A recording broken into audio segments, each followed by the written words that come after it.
ఏపీలో Swarnandhra at 2014 vision document ఆవిష్కరణ కార్యక్రమం జరుగుతుంది. లైవ్ లో చూద్దాం.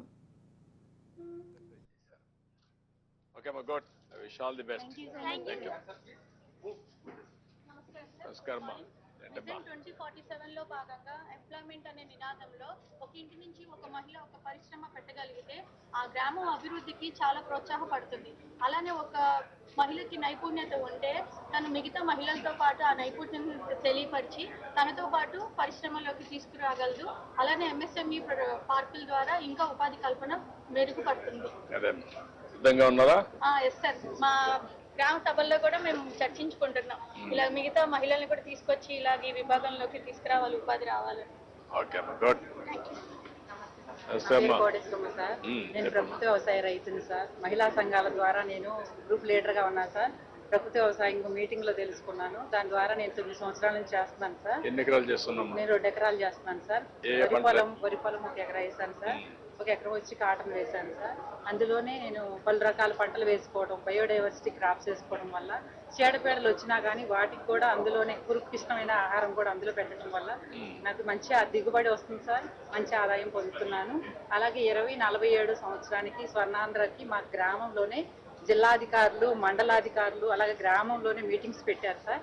పెట్టి చర్చించుకున్నాం సార్. మాకు 25 సంవత్సరాలకి గాను ఈ ప్రకృతి వ్యవసాయంలో ఏ విధంగా మార్కెటింగ్ చేసుకోవాలనేది మాకు ముందు రోజుల్లో మాకు ఒక భావితరాల భవిష్యత్తుకి మీరు అందిస్తున్నటువంటి ఈ కార్యక్రమంలో మేము ఉన్నందుకు మేము చాలా సంతోషంగా ఉంది సార్. ఊర్లో ఎంతవరకు చేశారమ్మా ప్రకృతి వ్యవసాయం సార్? నన్ను బట్టి నా చుట్టుపక్కల రైతులు కూడా సార్ ఒక 10-15 మంది రైతులు చేశారు సార్.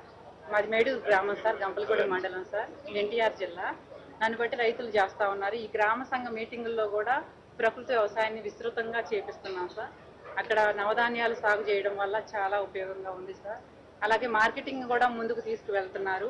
ఈ మనం పండించిన ఉత్పత్తులను కూడా మంచి దిగుబడి, రైతులు పండించిన దాన్ని కూడా నాణ్యత బాగుంటుంది సార్. దాన్ని కూడా స్టోరేజ్ చేసేసుకునే అవకాశం కూడా మీరు కల్పిస్తే ఇంకా కూడా ప్రత్యేకించి అమ్ముతారా కాటన్? కాటన్ సార్ ప్రత్యేకంగా. అలాగే ఇది మీరు చేసేది ప్రకృతి వ్యవసాయం. అవును సార్. కాటన్ మీరు ఎట్లా ప్రత్యేకంగా ఎవరికైనా అమ్ముతారా లేదా మామూలుగా? కాటన్ మామూలుగానే అమ్ముతున్నాం కానీ సార్ ప్యాడీ వేస్తున్నా కదా సార్. కానీ ఇది ప్రకృతి ఆధారిత వ్యవసాయం చేసిన కాటన్ అట్లా బీటీ మనం నాన్ బీటీ అయితే సార్ వాటిని సీడ్ తీసి అమ్మొచ్చు సార్. వాటిని అది అనంతపురం సైడ్ చేస్తున్నారు. అది కూడా మనం ప్రాసెస్ చేయాలని నాకు ఆశ ఉంది సార్. దేశవాళీ విత్తనాలు పంటలు పండించాలి. నాటు నాకు వచ్చేసరికి 40 బస్తాల దాకా పడుతుంది సార్ ఎకరం. నేను వాటిని రైస్ గా మార్చుకొని ఉద్యోగస్తులు అక్కడ నా చుట్టుపక్కల ఉన్న రైతులు కూడా తీసుకువెళ్తున్నారు సార్. పక్కన నేను వచ్చేసరికి ఒక 25 కేజీల బ్యాగ్ ను 1200 రూపాయలకు అమ్ముతున్నా సార్. మామూలుగా అయితే 900-800 ఉంటుంది సార్. అయినా కానీ ఒడ్లు రైస్ గానే వాళ్ళు చేసి అమ్మరు సార్. ఒడ్లుగానే అమ్ముతారు. విత్తనాలు కూడా అమ్ముతాం సార్. సీడ్ గా అమ్ముతాము. తర్వాత వాటిని మేము రైస్ గా మార్చుకొని అమ్ముతాము. కాయగూరలు సార్ ఏటీఎం మోడల్ వేసాను సార్. అది ఎనీ టైం మనీ అని. దాంట్లో నేను వచ్చేసరికి 15,000 నుంచి 20,000 వరకు ఆదాయం పొందుతున్నాను. నాకా సార్ నెలకి 15,000 నుంచి 20,000 వరకు ఆదాయం పొందుతున్నాను సార్. అందులో క్యారెట్ వేస్తున్నాను, బీట్రూట్, ముల్లంగి సార్. అమ్మాయికి 2 ఎకరాలు 2 ఎకరాలు 1,500 రూపాయలు అంటే దగ్గర 1,80,000.